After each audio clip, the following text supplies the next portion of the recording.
The discussions on covered stocks is not really complete unless I also suggest some symbols that you can use to do covered stocks.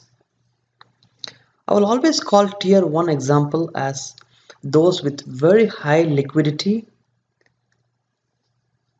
and no earnings risk.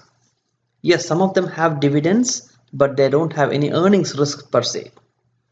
SPY, which is a Standard and Poor's index, bonds, mid cap, gold, silver, oil, gas, Nasdaq, and the international. These are the tier 1 examples.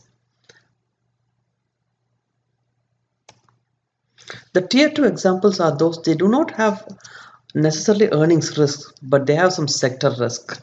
For example, XRT is the retail index. A bad results in Macy's might affect the retail index itself. Similarly, the biotech index, oil index, etc. So these are some of those good covered stock candidates, and each one have multiple price points. So you might want to look at these as well.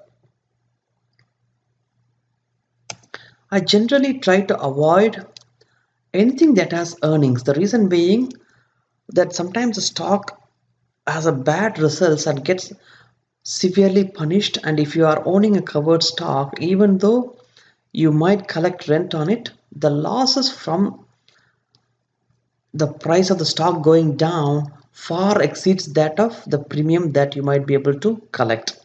So it is my suggestion not to have a covered stocks on anything that has earnings.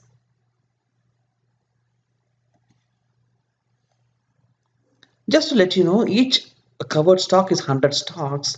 So you have I put a list where SPY you need about $24,000, TLT about $12,500.